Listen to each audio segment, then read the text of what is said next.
morning, guys. I am back from Vegas. 8 weeks was Tuesday, today's Thursday. So I'm like 2 days past the 2-month mark. I go in tomorrow morning to have the procedure to get the stricture taken care of, which happens to be from my stomach to my intestines and not in the esophagus area. So Vegas was pretty fun, but kind of, it really sucked being on liquids, trying to find restaurants that provided soup. During winter, I didn't think it would be that difficult. Honestly, I was like, really? You guys don't have soup? But thankfully I brought a bunch of protein stuff. I'm not gonna lie, I didn't hit my protein goals at all during Vegas. Well, I haven't been able to hit them because of the stricture issue anyways, even here in town. My poor husband ended up getting getting bronchitis. I'm pretty sure that's what he has, so he's home sick. Spent the last 2 days in Vegas pretty much sick, sticking around the hotel room, trying to get him healed up. Best word of advice to everybody: take frickin' meds when you go to travel. I don't care if you think, oh, it's Vegas, I'll, pick up Dayquil or NyQuil or some Advil, when we get there because you want to save bag room. Yeah, don't do that. $50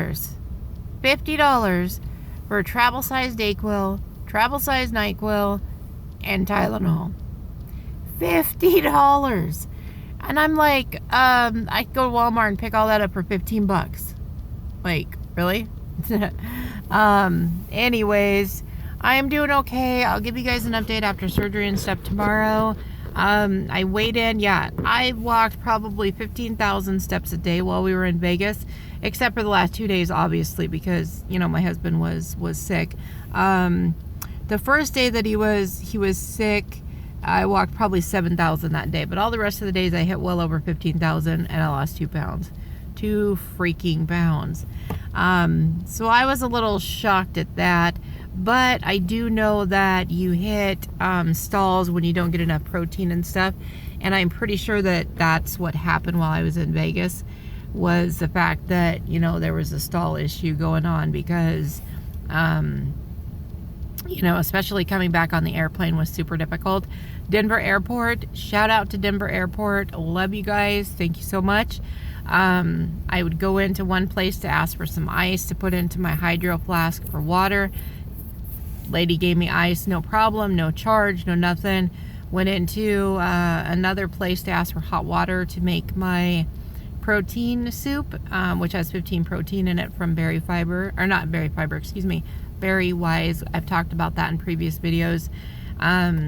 And she gave me like a 20-ounce cup of hot water, and I only needed like 6 ounces, but so they were super helpful, thank God. Otherwise I wouldn't have even gotten in 40 some protein yesterday, which I know is really bad. But the problem is when you can't eat and you're relying on getting other stuff, you can't take the liquids. Even with the doctor's note, it doesn't matter. They would not, Vegas anyways, I couldn't take the Premier Protein with me. I could pack it in the the luggage, the checked baggage, but I couldn't take it with me. No liquids of any kind unless it was specific medicine. And because Premier is purchased over the counter, it's not considered a medicine. Yeah, big pause there. I'm like, but I can't eat anything else and I need protein. Luckily, they did let me bring the little containers of baby food. I had I had managed to find the ones that only had 2 ounces per like little cup, 2-ounce ones in a package. So I was able to bring some apples on and some squash on so that I could eat those on each, because I had 2 legs of plane ride coming back home. So I was able to have an ounce, on each one. But unfortunately, there isn't really any protein in that. But it is nutritious for my body, and my nutritionist said that I needed to eat more vegetables and stuff like that. So I needed to get that in besides just the protein because my body was lacking it. So I don't know. It's a toss up between whether, nutrition wise, I mean, if I wasn't hydrated and if I didn't have enough protein and stuff, I don't think there was any way that I could have walked 15,000 steps a day, like, or more. I think one day I got 20,000 steps in, something like that. I'm pretty sure that just would not have happened if I wasn't adequately had the adequate nutrition that I needed and stuff. So we'll see how things play out. Hopefully tomorrow goes really well, and I'll just have another day or so of liquids, because I'm pretty sure my throat will be sore tomorrow after that, because they go in and do the balloon thing, but I don't know. Hopefully I'll be able to have scrambled eggs and different stuff. I understand if I need to start out on soft foods, but I can't even grind up freaking tuna fish and eat it. I would like to be able to do that. But all in all, things are pretty good. I'm down to 268 pounds, which is a total of 38 pounds, I believe. I think it's 38 pounds since surgery in 2 months. Not quite my goal. I was hoping to do 20 pounds a month, but with everything going on, and I did hit 2 stalls for 2 or 3 days each there, and I'm pretty sure I hit a stall in Vegas. I'm pretty sure that I stalled out there, because my body was like, whoa, what the hell's going on? Which is okay. I'm happy with that. I'm pretty happy with that. Other than that, I don't really have too much else going on besides the procedure tomorrow morning.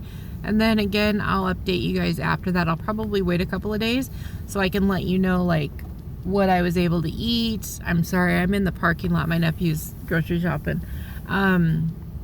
Anyways, that way I can let you know what I was able to eat, when I could eat, what I could tolerate, and all that kind of stuff afterwards. I do know that some people say that you have to go back in more than once to have this stretched out a little bit, because the first time, they stretch it out some, and then they wait a couple of weeks and that kind of thing. So I'm just hoping that I only need to do this once. But if I need it more, then I guess I need it more. But the goal is to just have it done this once and be done with it. The snow is getting bright. Yeah, I go from Vegas. It was rainy. Oh yeah, by the way, I like the Luxor. I really do. For a lower end hotel and stuff. This trip, I gotta say, I was kind of disappointed. We had rain, and it was a good rain. I mean, I had 4 leaks in my room, and we had a suite. It's not just the run of the house room. We had a suite. 30th floor, top of the frickin' pyramid, and there was leaks. Go down to the desk, and I tell the lady, I'm like, woke up this morning and there's leaks in our room. I've used up all the trash cans to try and, do all this. Lady goes, we have over 100 rooms that are leaking, and I don't have a room to put you in. I go, well, you need to comp me something then, because, I'm not just in your run of the house room. I am in a fucking suite. And I have 4 leaks, and the suite that you guys put me in isn't even the suite that I booked to begin with, because we were supposed to have a separate area with a couch and stuff because of my husband's back. Yeah, no, we had a separate area, all right, but it was just enough to fit one of those mini refrigerators and a table and 2 chairs. That was it. It was just like a closet kind of.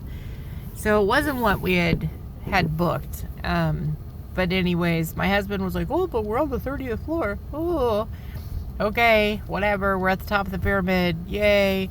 So just a word of advice. Mandalay Bay. We walked over to Mandalay Bay to go to the Shark Reef. They had leaks all over the place. Garbage cans in the walkways. I'm like, what in the hell is going on? It's like these guys in Vegas build these hotels in the desert, and they don't seal up the frickin' windows. Why would you not seal up the windows? I understand it doesn't rain that often in the desert, but it still rains in the desert, dude. Seriously. You guys still get rain. You get rain a few times a year. It's a little bit of caulking. Put it on the windows. I just don't get it. but like half of the hotels in Vegas were leaking. I heard the Bellagio even had leaks. Like, I couldn't believe it. I was like, what in the hell is going on? I'm like, really? So anyways, just a word of advice, word of warning, take frickin' meds with you. And if you're going during a possible rainy season, which is January, then be prepared to, have a leaky room. Anyways, that was just a side note. Sorry, I was rambling. I'll talk to you guys later.